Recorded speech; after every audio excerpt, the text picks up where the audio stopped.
الحمد للہ رب العالمین والعاقبۃ للمتقین والصلاة والسلام علی سید الانبیاء والمرسلین نبینا محمد وعلی آلہ وصحبہ ومن تبعہم بإحسان الی یوم الدین اما بعد وعن یزید بن الاسود رضی اللہ تعالی عنہ انہ صلی مع رسول اللہ صلی اللہ علیہ وآلہ وسلم صلاة الصبح۔ یزید بن اسود، ان کی کنیت تھی ابو جابر سوائی عامری۔ ان کے قبیلے کے قریش کے ساتھ حلیفانہ تعلقات تھے۔ طائف کے اندر یہ رہتے تھے، مشہور صحابی ہیں، اور ان سے صرف یہی ایک حدیث مروی ہے، اور ان کے بیٹے جابر جو ہیں انہوں نے اس روایت کو بیان کیا ہے۔ تو سیدنا یزید بن اسود رضی اللہ تعالی عنہ سے روایت ہے انہ صلی، کہ انہوں نے نماز پڑھی مع رسول اللہ صلی اللہ علیہ وآلہ وسلم، رسول مکرم صلی اللہ علیہ وآلہ وسلم کے ساتھ، صلاۃ الصبح، صبح کی نماز یعنی نماز فجر آپ علیہ الصلاۃ والسلام کے ساتھ ادا کی۔ فلما، پس جب، صلی رسول اللہ صلی اللہ علیہ وسلم، نبی مکرم صلی اللہ علیہ وسلم نے نماز پڑھ لی، اذا ہوا، تو اچانک، برجلین، آپ کی نظر پڑی دو آدمیوں پر۔ اذا ہوا برجلین، تو اچانک آپ کی نظر دو ایسے آدمیوں پر پڑی، لم یصلیا، کہ جنہوں نے آپ کے ساتھ نماز نہیں پڑھی تھی۔ فدعا بہما، آپ نے ان دونوں کو بلوایا۔ فجیء بہما، پس انہیں آپ کے پاس لایا گیا۔ ترعد فرائصہما، آپ صلی اللہ علیہ وآلہ وسلم سے خوف کی وجہ سے وہ کانپ رہے تھے۔ اگر اس کا ہم لفظی ترجمہ کریں تو یہ فرائص جو ہے یہ جمع ہے فریصۃن کی، اور فریصۃن اصل میں کہتے ہیں گوشت جو سینے اور کندھے کے درمیان میں ہوتا ہے، اور گھبراہٹ کے وقت وہ کانپتا ہے۔ اور جہاں تک ترعدو ہے، اس کے اندر یہ باب منع یمنع اور نصر ینصر دونوں طرح استعمال ہوتا ہے۔ صاحب سبل السلام نے جو ہے اس کو مضموم العین پڑھا ہے، یعنی عین کلمہ جو اس کا کیا ہے، مضموم ہے، اور شیخ شعیب ارناؤت انہوں نے بھی اس کو مجہول ہی نقل کیا ہے۔ تو نبی مکرم علیہ الصلاۃ والسلام کے پاس ان دونوں کو لایا گیا، تو کیا تھے، وہ گھبرا رہے تھے۔ کس سے؟ اب یہ آپ کا خوف جو تھا یہ طبعی خوف تھا، کیونکہ ویسے تو آپ رحمت للعالمین ہیں، مشفق ہیں، لیکن ایک ڈر ہوتا ہے، خوف ہوتا ہے، کیونکہ نبی علیہ الصلوۃ والسلام کا رعب وہ موجود تھا۔ فقال لہما، تو نبی مکرم صلی اللہ علیہ وسلم نے ان دونوں سے کہا، ما منعکما، کس چیز نے تم دونوں کو روکے رکھا، ان تصلیا معنا، کہ تم دونوں ہمارے ساتھ نماز پڑھتے، یعنی ہمارے ساتھ نماز پڑھنے سے تم دونوں کو کون سی چیز مانے تھی، کیا وجہ بنی ہے کہ تم نے ہمارے ساتھ نماز نہیں پڑھی؟ یہ آپ کی دلیل ہے اس بات کی کہ رسول اللہ صلی اللہ علیہ وسلم کو غیب کا علم نہیں ہے۔ اگر غیب کا علم ہوتا تو آپ یہ سوال ہی ان سے نہ کرتے۔ قال، ان دونوں نے کہا، قد صلینا، یقیناً ہم نماز پڑھ چکے ہیں، فی رحالنا، اپنے گھروں میں ہم نے نماز ادا کر لی ہے۔ قال، تو آپ علیہ الصلوۃ والسلام نے فرمایا، فلا تفعلا، ایسا نہ کرو، اذا صلیتما، جب تم دونوں نماز پڑھ چکو، فی رحالکما، اپنے گھروں میں، ثم ادرکتم الامام، پھر تم امام کو پاؤ، ولم یصلی، اور اس نے ابھی نماز نہیں پڑھی، فصلیا معہ، تو اس کے ساتھ دوبارہ نماز پڑھ لو۔ فَإِنَّهَا لَكُمَا نَافِلَةً، یہ بعد والی جو نماز ہے تمہارے لیے کیا بن جائے گی؟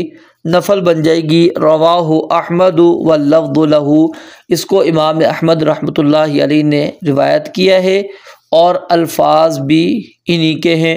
والثلاثۃ، اور ان کے علاوہ ائمہ ثلاثہ نے بھی اس حدیث کو روایت کیا ہے، اور امام ابن حبان اور امام ترمذی رحمۃ اللہ علیہ نے اس کو صحیح قرار دیا ہے۔ اب جہاں تک یہ الفاظ جو حافظ ابن حجر رحمۃ اللہ علیہ نے نقل کیے ہیں، یہ الفاظ مسند احمد کے الفاظ کے قریب انہوں نے یعنی اس کو قرار دیا ہے کہ یہ مسند احمد کے الفاظ ہیں، اور امام احمد نے یہ حدیث 6 طرق سے بیان کی ہے۔ اگر ہر طرق کو ملایا جائے تو پھر کچھ نہ کچھ الفاظ ان کے لے کر یہ الفاظ مکمل ہوں گے، یعنی کہ گویا کہ یہ جو حدیث ہم نے ابھی پڑھی ہے یہ ایک جگہ پر اکٹھی آپ کو مسند احمد میں نہیں ملے گی، اکٹھی آپ کو پوری اسی طرح نہیں ملے گی، بلکہ کیا ہے وہ جو سارے طرق انہوں نے بیان کیے ہیں ان میں سے اگر ہم کچھ الفاظ لیتے جائیں تو پھر یہ الفاظ کیا ہو جائیں گے جو اس حدیث کے اندر موجود ہیں وہ سارے کے سارے مکمل ہو جائیں گے۔ اس حدیث مبارکہ سے جو مسئلہ ثابت ہوتا ہے پہلے ہم اس پر توجہ کرتے ہیں، وہ کیا ہے کہ جو شخص گھر میں نماز پڑھ کر مسجد کی طرف نکلے اور مسجد میں اس وقت نماز ہو رہی ہو تو اب اس کیفیت میں اس نے کیا کرنا ہے؟ کیا اس نے جماعت کے ساتھ شریک ہو جانا ہے یا پھر جماعت کے ساتھ شریک نہیں ہونا؟ اور اگر شریک ہونا ہے جماعت کے ساتھ تو کون کون سی نمازوں میں شریک ہو سکتا ہے اور کون کون سی نمازوں میں شریک نہیں ہوگا؟ اس کے متعلق علماء کا اختلاف پایا جاتا ہے۔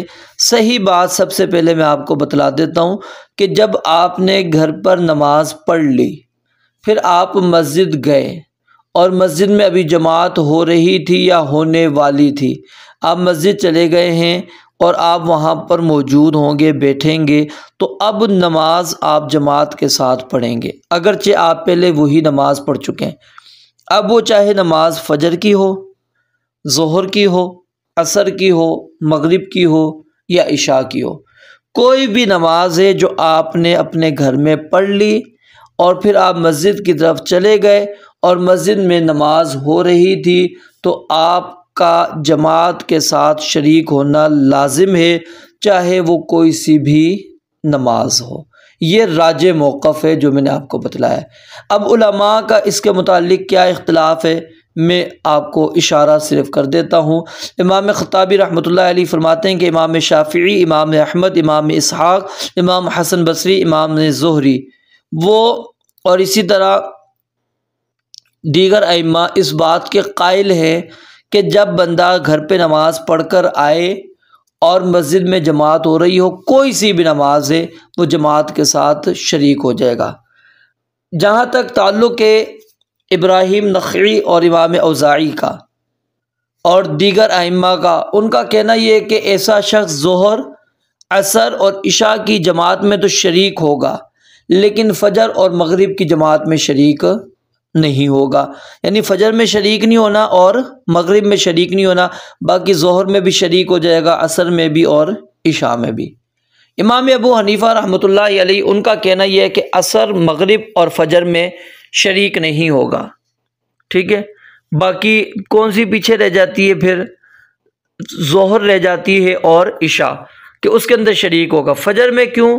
کیونکہ کہتے ہیں کہ فجر کی نماز کے بعد کوئی نفل نہیں ہے، کیونکہ یہ جو آپ نماز پڑھیں گے جماعت کے ساتھ یہ آپ کی نفلی نماز ہوگی، تو آپ فجر کے بعد کیسے پڑھ لیں؟ اور عصر کے بعد بھی نماز سے منع کیا گیا ہے تو اس لیے وہ کہتے ہیں عصر والی بھی نہیں پڑھے گا۔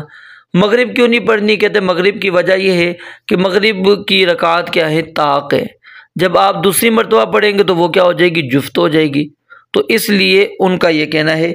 لیکن آپ کو میں نے بتلا دیا کہ صحیح موقف کس کا ہے؟ امام شافعی، امام احمد وغیرہ کا ہے، جو میں نے سب سے پہلے آپ کے سامنے بیان کیا کہ گھر پہ نماز آپ پڑھ چکے تھے، پھر مسجد کی طرف آپ آئے ہیں اور اس وقت مسجد میں نماز ہو رہی تھی تو آپ جماعت کے ساتھ شریک ہو جائیں گے، چاہے وہ فجر کی نماز ہو، چاہے ظہر کی ہو، عصر کی ہو، مغرب کی ہو، عشاء کی ہو۔ اب دیکھیں یہاں پر جو دو صحابیوں کا جن کا تذکرہ موجود ہے وہ کون سی نماز میں تھے؟ فجر کی نماز کے اندر، ٹھیک ہے، بالکل واضح ہے۔ یزید بن اسود کیا کہتے ہیں کہ صلی مع رسول اللہ صلی اللہ علیہ وسلم صلاۃ الصبح، صبح کی نماز انہوں نے نبی علیہ الصلوۃ والسلام کے ساتھ پڑھی، یعنی فجر کی نماز کا یہ قصہ ہے۔ تو اب فجر پڑھ کر وہ آئے تھے، اگر ہوتا کہ فجر آپ نے گھر میں پڑھ لی تو اب لہٰذا امام جماعت کے ساتھ شامل تھا، صحابہ نے نہیں پڑھی تھی، نبی علیہ الصلوۃ والسلام کہتے تھے کہ چلو ٹھیک ہے تم نے اچھا کام کیا، کیونکہ فجر کی جماعت کے اندر شریک نہیں ہونا تھا۔ تو یہ حدیث ان علماء کا رد کر دیتی ہے جو میں نے آپ کو دیگر مسالک والے بیان کیے ہیں۔ تو صحیح مسئلہ یہی ہے کہ جماعت کسی بھی نماز کی ہو رہی ہو اور وہ نماز آپ پڑھ چکے ہیں، آپ آگے جماعت کے اندر شریک ہو جائیں گے۔ اب اختلاف ایک اور اس مسئلے کے اندر پایا جاتا ہے، اور وہ کیا ہے کہ جب آپ جماعت میں شریک ہوں گے، ٹھیک ہے، آپ جماعت کے اندر شریک ہو جائیں گے اور وہ نماز آپ پہلے اپنے گھر میں پڑھ چکے ہیں، تو کیا یہ پہلی نماز آپ کی نفل بنے گی یا بعد والی بنے گی؟ یعنی جو جماعت کے ساتھ پڑھ لیں اس کو نفلی نماز کہہ دیں گے، یا پھر جو آپ پہلے گھر پر پڑھ کے آ چکے ہیں اس کو نفلی کہیں گے؟ اس کے بارے میں بھی اہل علم کا اختلاف پایا جاتا ہے۔ تو جن لوگوں کا خیال یہ ہے کہ ضمیر کا جو مرجع ہے وہ ہمیشہ کہاں پر ہوتا ہے؟ قریب ہوتا ہے، تو ان کے نزدیک یہ جماعت والی نماز نفل ہوگی، ٹھیک ہے، یہ جماعت کے ساتھ جو آپ نے پڑھی یہ نماز کون سی ہوگی؟ نفل نماز ہوگی۔ امام مالک اور امام شافعی کے نزدیک جو اس نے گھر میں ادا کیے تنہا، وہ نماز کیا ہو جائے گی؟ نفل ہوگی، اور جو جماعت کے ساتھ آ کے پڑھی یہ فرض ہو جائے گی۔ اور ان کی دلیل کیا ہے؟ یزید بن عامر رضی اللہ تعالیٰ عنہ سے ایک حدیث ہے، وہ فرماتے ہیں کہ میں آپ علیہ الصلوۃ والسلام کی خدمت میں حاضر ہوا، آپ اس وقت امامت فرما رہے تھے، میں نماز میں شریک ہونے کے بجائے بیٹھ گیا۔ آپ علیہ الصلوۃ والسلام جب نماز سے فارغ ہوئے تو آپ نے مجھے بیٹھا ہوا دیکھ کر فرمایا، اے یزید کیا تم مسلمان نہیں ہوئے؟ میں نے کہا کیوں نہیں، اللہ کے رسول علیہ الصلوۃ والسلام میں تو اسلام قبول کر چکا ہوں۔ آپ نے فرمایا پھر آپ ہمارے ساتھ نماز میں کیوں نہیں شریک ہوئے؟ تو میں نے عرض کیا اللہ کے نبی علیہ الصلوۃ والسلام میں گھر میں نماز پڑھ چکا تھا، میرا خیال تھا کہ آپ سب بھی پڑھ چکے ہوں گے۔ نبی علیہ الصلوۃ والسلام نے فرمایا جب تم نماز کے لیے آؤ اور لوگوں کو نماز پڑھتے ہوئے پاؤ تو ان کے ساتھ نماز میں شریک ہو جایا کرو، اگر آپ نے پہلے سے نماز پڑھی ہوگی تو وہ آپ کے لیے نفل ہو جائے گی اور یہ فرض ہوگی۔ یہ روایت حالانکہ ضعیف ہے، کیونکہ اس کے اندر ایک راوی ہے نوح بن صعصع، وہ راوی ہے، اس کی وجہ سے یہ روایت کیا ہے؟ ضعیف ہے۔ اور جن علماء کا یہ کہنا ہے کہ بعد والی نماز جو ہے نفل ہوگی، وہ سیدنا عبداللہ بن مسعود رضی اللہ تعالیٰ عنہ کی حدیث سے دلیل لیتے ہیں کہ عبداللہ بن مسعود رضی اللہ تعالیٰ عنہ بیان فرماتے ہیں کہ نبی علیہ الصلوۃ والسلام نے فرمایا کہ ان قریب تمہارے حکمران ایسے ہوں گے جو نمازوں کو ان کے اوقات سے مؤخر کر کے پڑھیں گے۔ جب تم دیکھو کہ حکمرانوں نے ایسا کرنا شروع کر دیا ہے تو تم نماز کو اس کے وقت پر پڑھ لو، پھر ان کے ساتھ بھی شامل ہو جاؤ اور اس نماز کو نفلی بنا لو، ٹھیک ہے۔ تو بعض علماء اس عبداللہ بن عمر رضی اللہ تعالیٰ عنہ کے فتوے سے، ٹھیک ہے، وہ دلیل لیتے ہوئے اور نبی علیہ الصلوۃ والسلام کی اس حدیث کو پیش کرتے ہوئے یہ بات کہتے ہیں کہ یہ بعد والی جو نماز ہے یہ نفل ہوگی اور جو پہلے آپ وقت پر پڑھ چکے ہیں وہ فرض ہوگی۔ اب اس کو میں ایک اور اعتبار سے آپ کو سمجھاتا ہوں تاکہ آپ کو بات سمجھنے میں آسانی ہو جائے۔ یعنی کہ علماء کا ایک موقف تو یہ ہے کہ جو آپ نے گھر پہ پڑھی ہے وہ آپ کی فرض ادا ہوئی ہے، جو جماعت کے ساتھ آ کے پڑھیں گے وہ آپ کی نفل ہو جائے گی۔ دوسرا موقف علماء کا یہ ہے کہ آپ نے جو گھر پہ پڑھی ہے وہ آپ کی نفل ہو جائے گی، اور جو مسجد میں آ کے آپ نے پڑھی ہے وہ فرض ہو جائے گی۔ کیونکہ اکیلے جو پڑھی ہے وہ ایک درجہ ہے اس کا، اور جو جماعت کے ساتھ آپ نے آ کے پڑھی وہ 27 درجہ ہے۔ تو یعنی اللہ تعالیٰ انسان کو وہ افضل چیز دے گا ثواب کے اعتبار سے کہ اب اس نے مسجد کے اندر آ کر ادا کیا تو اس کو اللہ تعالیٰ فرض بنا دیں گے، اس کو نفل بنا دیں گے۔ تیسرا موقف علماء کا یہ ہے کہ اگر آپ نے اپنے وقت کے اندر ہی نماز پڑھی، یعنی اول وقت میں گھر پہ نماز آپ نے پڑھ لی تھی، پھر آپ آئے، وہ سیکنڈ ٹائم تھا، ٹھیک ہے، تھوڑی تاخیر کے ساتھ نماز تھی، اول وقت یعنی کہ ختم ہو چکا تھا، دوسرے وقت میں وہ نماز پڑھی جا رہی تھی، آپ مسجد میں آئے تو جماعت ہو رہی تھی، اب آپ شریک ہو گئے، تو اب اس صورت کے اندر علماء کہتے ہیں جو پہلی آپ نے پڑھی ہے وہی آپ کی فرض ہوگی، یہ نفل ہوگی، کیونکہ یہاں پر اللہ رب العالمین کو جو سب سے محبوب ترین عمل ہے، وہ پسندیدہ اور افضل ترین عمل اللہ رب العالمین کے نزدیک وہ کیا ہے کہ الصلاۃ لوقتہا، نماز کو اس کے وقت پر ادا کرنا، تو آپ نے لہٰذا اول وقت میں نماز ادا کی ہے، وہ آپ کی فرض بن جائے گی، اور جو آپ نے آ کے جماعت کے ساتھ پڑھ لی ہے بعد میں وہ آپ کی نفل ہو جائے گی۔ یعنی کتنے موقف آ گئے علماء کے، ایک تو یہ ہے کہ اللہ رب العالمین چاہے وہ آپ کی جو فرض بنا لے، جو نفل بنا دے، یہ رب العالمین کے پاس ہے، کیونکہ اکیلے آپ نے پڑھی ہے، اس میں کیا ہے ایک ثواب ہے، ایک درجہ ہے، یہاں پر آ کر آپ جماعت کے ساتھ پڑھ لیں تو یہ 27 گناہ ہے، تو اللہ رب العالمین یہ آپ کی فرض بنا لے گا۔ لیکن اگر اول وقت میں آپ نے گھر پر پڑھ لی، ٹھیک ہے، اول وقت میں آپ نے گھر پہ پڑھی، امام بھی اول وقت میں ہی جماعت کروا رہا ہے، تو اس صورت کے اندر جو امام کے ساتھ پڑھیں گے وہ آپ کی فرضی ہوگی، اور جو پہلے پڑھ چکے ہوں گے وہ نفلی ہوگی۔ لیکن اول وقت میں اگر گھر پر آپ پڑھ چکے ہیں، امام وہ تاخیر کے ساتھ پڑھا رہا ہے، تو پہلی آپ کی فرضی ہو جائے گی، اور بعد میں جو امام کے ساتھ آپ نے پڑھی وہ کیا ہو جائے گی، نفل ہو جائے گی۔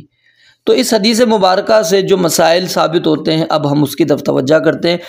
سب سے پہلے تو ایک مسئلہ یہ ثابت ہوتا ہے کہ ایک نماز جب آپ پڑھ چکے ہوں اس کو دوبارہ بھی پڑھ سکتے ہیں، اور اس کی دلیل کیا ہے کہ وہ دو صحابی نماز گھر پر پڑھ کر آ چکے تھے، نبی علیہ الصلوۃ والسلام نے کہا کیوں نہیں تم نے ہمارے ساتھ نماز پڑھی، تو یعنی ایک ہی نماز وہ دوبارہ پڑھی جا سکتی ہے۔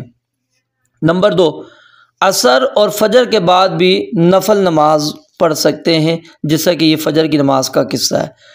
اور نمبر 3، جب بندہ گھر پہ نماز پڑھ کر آ چکا ہے تو وہ جماعت کو دیکھ کر اس میں شریک ہونا اس کے لیے لازم ہے، ضروری ہے، وہ جماعت کے اندر شریک ہو، ٹھیک ہے۔ اور نمبر 4، یہاں سے یہ مسئلہ بھی ثابت ہو گیا کہ اکیلے کی نماز بھی ہو جاتی ہے، لیکن ظاہر ہے وہ اس نے جماعت کو چھوڑا ہے، وہ جماعت کے چھوڑنے پر اس کو گناہ ملے گا، کیونکہ نبی علیہ الصلوۃ والسلام نے ان صحابہ کو یہ نہیں کہا کہ آپ نے گھر پہ نماز کیوں پڑھی، یہ آپ نے نہیں کہی، تو یہ دلیل ہے ان علماء کی جو کہتے ہیں کہ اکیلے اگر گھر پہ نماز پڑھتا ہے تو نماز ہو جائے گی، لیکن بہرحال جماعت چھوڑنے کا گناہ اس کو ملے گا۔ رب العالمین سے دعا ہے اللہ تعالیٰ سمجھنے عمل کرنے کی توفیق عطا فرمائے۔ وآخر دعوانا الحمدللہ رب العالمین۔